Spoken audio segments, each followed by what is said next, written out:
Oh, I get migraine and dizziness. My nerve, I always shaking. Every time I get upset, I cannot take it. I just, trembling. And I still like to stay in a dark place, have no energy. And when I walk, I feel like lumpy.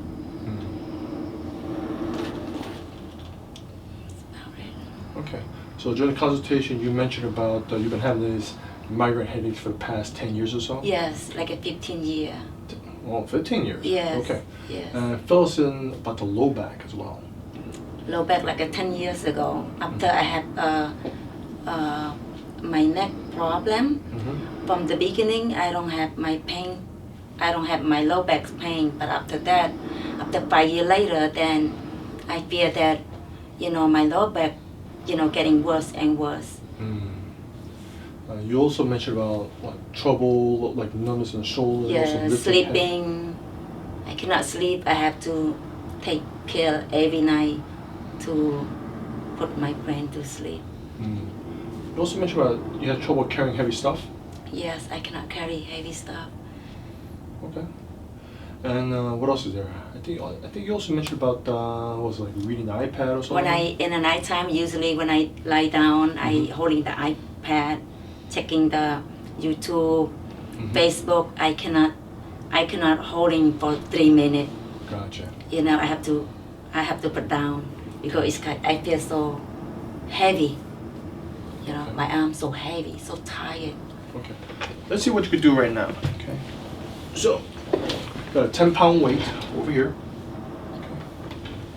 When I hold this, I feel something in my neck.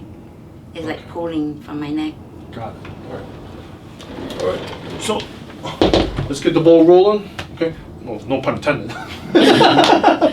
So here's the deal with your case. So I understand you're talking about you got migraines. You have a lot of difficulty holding, carrying heavy stuffs. Okay. Sometimes you get numbness in that left shoulder. Yeah. You also got the low back pain. Okay. So we're gonna break it all down, and I'm gonna tell you what's going on with your overall health. Okay. So this is what normal is supposed to look like. Okay. I want to see it nice and straight. This is the right side. Okay. Does that look straight to you? No. Not at all, right? So what caused all that stuff? Okay. So when I take a closer look, okay, you got two things going on down here. This pelvis itself is significantly rotated. In plain simple language, okay. It's one thing to have, okay, just a couple millimeters going this way. In your case, okay, your body cannot compensate once it goes past 7 millimeters. You're 18 millimeters knocked this way. Okay? Not just by a little bit like this way, but you're way like this way. Okay? So by introducing that significant amount of twist, okay, sometime down the road you accumulated a different trauma. Yeah. All right. So closer. Do you remember what kind of trauma you had like 10, 15 years ago? Anything you did to your low back? Nothing comes to mind, right? I don't remember. Or at a fall or something like that? I don't remember at all. Okay. But it's just when I was communist. When in my country, I came from Cambodia. It was communist, so I work very, very hard. Yeah, I don't. Yeah, I might fall. It's kind of crazy over there. Yeah.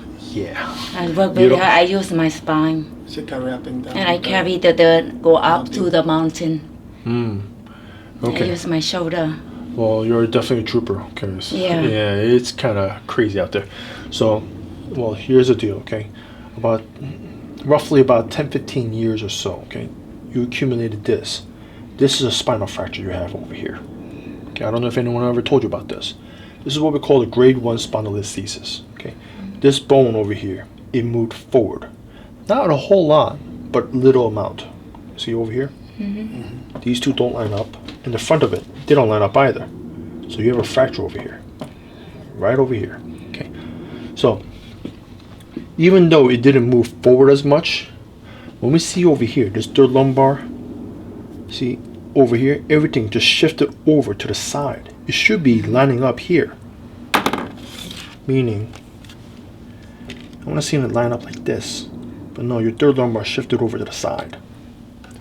So that's what's causing some rotational instability all the way straight upwards. So it can help explain why you're experiencing that migraine. And there's also why it's exacerbating some other conditions as well. Now, other structural abnormalities I detected over here as well is this. It's a 7th dorsal over here, okay?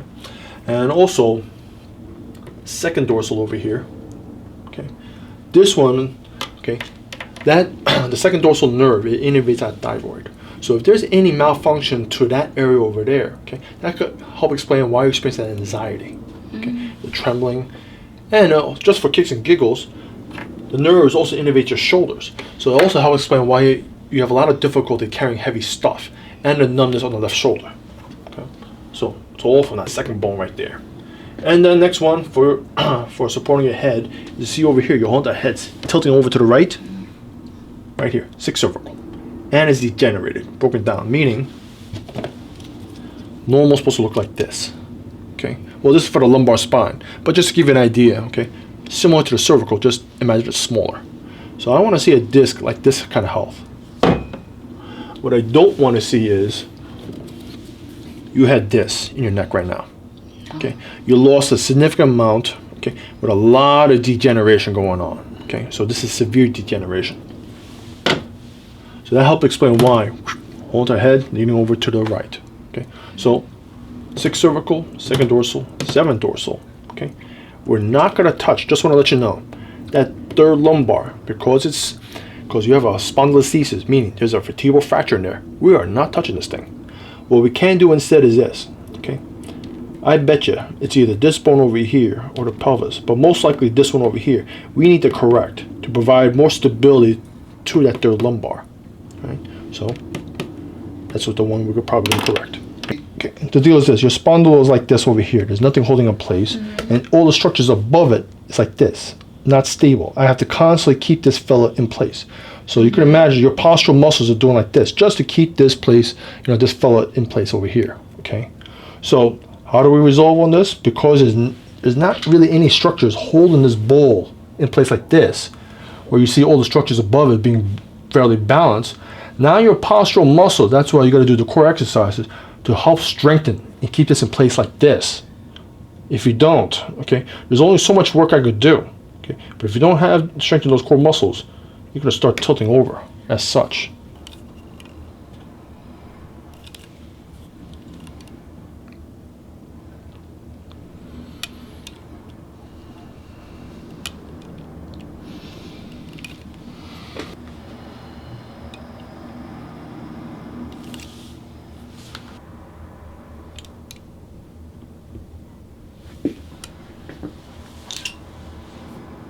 Okay, we clearly see a lot of chronic edema going on right in this spot over here. Okay, so it looks like her 3rd lumbar is right at this level.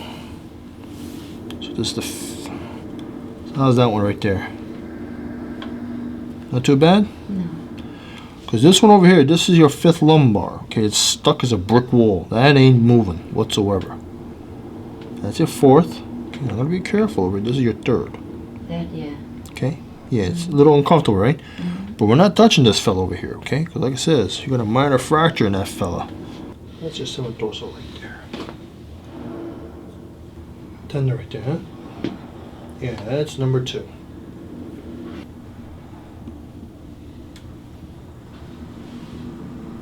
How's that fella right there? Tender? That's number 6. Okay, that's a brick wall. That's not moving either. Okay, so here's the deal.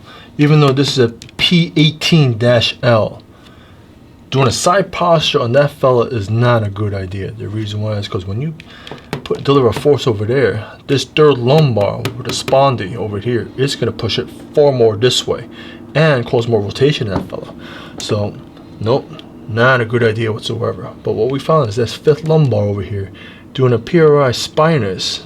Okay, it's going to take some rotation out. In addition to provide a little more stability for that 3rd lumbar. So that's what we're going to do to help this fellow over here.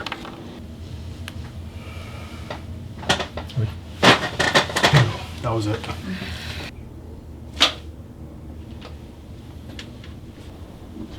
How's it now? Compared to what you experienced before? A little bit better. A little bit better than before. More lighter, a little bit Okay. It doesn't pull much from the neck. Okay. So which side do you feel is stronger, the right side or left side? It's the right side. Right side. Stronger, yeah. Good to know. Okay. I feel like my back's more light. Okay. So, how's everything? Kind of little lighter, but it still hurt. But it's kind of more lighter than before. Okay. You mentioned about numbness on on the left shoulder. How's that right now?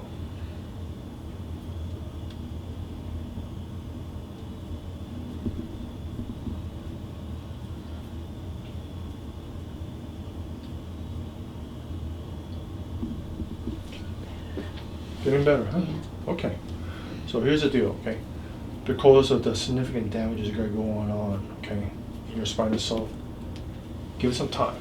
Okay? We're gonna see you in about 4 days from now. Okay. I wanna see how we're progressing. Oh, as long as I left here, and when I went downstairs, I walking, then I realized, I said, "Ooh, I walk straight now." I told my husband, "I walk straight now." He said, "Are you sure?" Yeah. I said, "Okay." He said, "Go home and try again." So when I get home, I walk back and forth, back and forth, back and forth. I'm so happy. So I'm straight now. You're welcome. Thank you. You're welcome. Thank you. And my neck is kind of released, much better. I touching, I don't feel hurt much like before anymore. And so like half side is kind of released. And my back, in the middle of my back, I feel so nice. Yeah, I feel good. So I get up, I feel like maybe I enjoy my life again. Thank you. Oh, you're very welcome. Since I came, since then my headache never come back, and the dizziness is, I see is kinda, more, little bit, not a lot. It's just little bit, Usually, after I eat, I feel like spin.